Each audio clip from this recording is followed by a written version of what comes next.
Hello friends, അപ്പം ഞാൻ ഈ തിരക്കിട്ട് ഓടുന്നത് എന്താണെന്ന് വെച്ചാൽ നമ്മുടെ പള്ളിയിൽ പെരുന്നാളായതുകൊണ്ട് വീടിന് അതിലേക്ക് പ്രതീക്ഷയും വരുന്നുണ്ട് കേട്ടോ. അപ്പോൾ ചെല്ലുന്നു. അപ്പം വരുന്നതിന് മുമ്പേ നമുക്ക് പോയി മെഴുകുതിരി കത്തിക്കണമായിരുന്നു. പക്ഷെ നമ്മൾ ചെന്നപ്പോഴേക്കും പ്രതീക്ഷയോടെ എത്തി, വീടിൻ്റെ അടുത്ത് എത്തി. അപ്പോഴേക്കും നമ്മുടെ ചേച്ചിമാരെല്ലാവരും മെഴുകുതിരി കത്തിച്ചായിരുന്നു കേട്ടോ.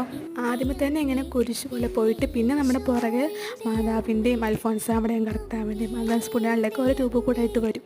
അതിൻ്റെ കൂടെ തന്നെ ചെണ്ടമേളവും പിന്നെ അതുപോലെ തന്നെ ആസിക്ടോളും എന്തൊക്കെയോ കുറേ ഡ്രം സെറ്റ് എന്തൊക്കെയോ ഉണ്ട് കേട്ടോ. അപ്പോൾ അതൊക്കെ കുറച്ച് നേരം നമ്മുടെ വീടിൻ്റെ മുന്നിൽ ഇങ്ങനെ അടിച്ച് പൊട്ടിയിട്ടൊക്കെയാണ് അവർ പോണത്. ഒരു അരമണിക്കൂറോളം പ്രതീക്ഷയുണ്ട്. പിന്നെ രൂപക്കൂടിലൊക്കെ ആണെങ്കിലും ബൾബും മാലയൊക്കെ വെച്ച് നല്ല രസം കേട്ടോ. അലങ്കരിച്ചിരിക്കണം, കാണാൻ നല്ല രസമാണ്. അങ്ങനെ ഓരോ രൂപക്കൂടിന് പുറകിൽ ഇങ്ങനെ ചെണ്ടമേളവും മാനസെറ്റൊക്കെ പോകുന്നുണ്ട് കേട്ടോ. അപ്പം നമ്മുടെ എല്ലാ വീട്ടിലും വിളക്കും കാര്യങ്ങളൊക്കെ കത്തിച്ച് വെച്ചിട്ടുണ്ട്. പിന്നെ താഴത്തെ ചെറിയ പള്ളിയിൽ ഇത് പോകുന്തോറും ഇങ്ങനെ പടക്കൊക്കെ പൊട്ടുന്നുണ്ട്. ലാസ്റ്റ് ഇവിടെ മെഴുകുതിരി ആയിട്ടെല്ലാം വന്ന് പള്ളിയച്ഛൻ ബാക്കിൽ നിൽക്കും, അത്രേ ഉള്ളൂ. അതുകൊണ്ട് തീർന്നു. പിന്നെ ഏറ്റവും പുറകെ ഹൈഡ്രജൻ മേലും അത് എപ്പോഴും വരാറുള്ള. പിന്നെ ഞാനും അതിനോട് നേരെ പള്ളിയിൽ പോയിട്ട് പിന്നെ മെഴുകുതിരിയെല്ലാം കത്തിച്ച് അവിടെ അടിപൊളി